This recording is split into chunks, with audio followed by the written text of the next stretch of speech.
Working hard but feeling stuck about moving forward. Hey, we've got to talk about how you can level up your life here on Radio Medium's Resilience at Work series with our featured expert who's a life and career coach, as well as a speaker and author of the best-selling book, Resilience at Work, How to Coach Yourself into a Thriving Future.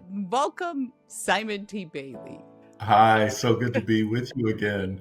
Always a pleasure. Simon, we've had several conversations and you kind of laid out a roadmap for all of us about resilience and tapping into our brilliance. Could you review some of those principles again? Yeah, resilience is the ability not just to bounce back, but to bounce back better with a new perspective. It's also extending yourself some grace. Sometimes we beat ourselves up because of everything that's going on, especially when life is lifing. And extending grace is just taking a deep breath, a pause, and identifying what is working well and moving in a positive direction. Right. How do we start to integrate those principles you just discussed when we're stressed out in our daily life? The moment something happens is just call a quick timeout. It's a pause. And that time out allows you to gather yourself, gather your thoughts before you hit send on the text, before you send the email, before you respond, before you get on a call, before you do Zoom or WebEx. It's saying, how do I show up in the best way possible? Because someone on the other end, they're dealing with something as well.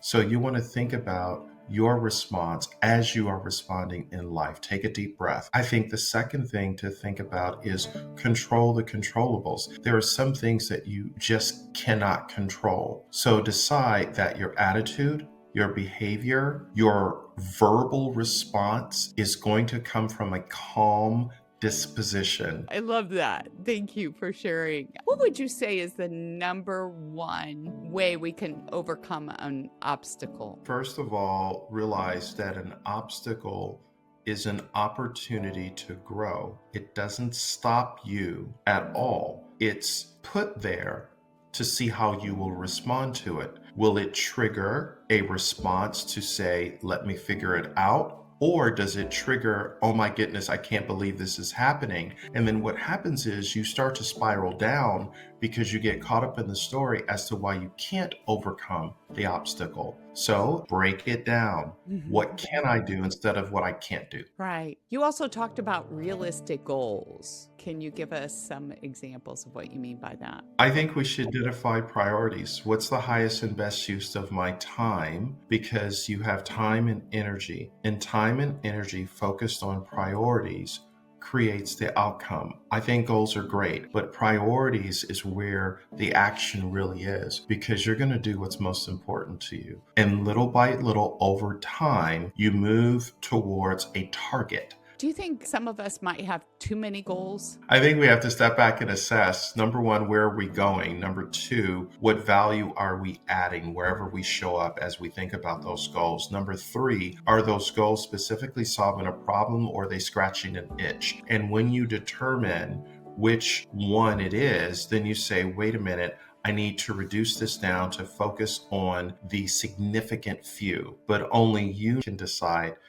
that goal or that target is the highest and best use of your time. Yeah. Well, thanks again for sharing your wisdom as always. Where can people find Resilience at Work, How to Coach Yourself into a Thriving Future, SimonTBailey? You can find the book at Amazon or SimonTBailey.com. As always, it's a pleasure. And I love listening to your tips and things that we can do in our lives. And if you like this episode and you want more, remember you can subscribe and also please share it with your family and friends. We'd appreciate that. Thank you.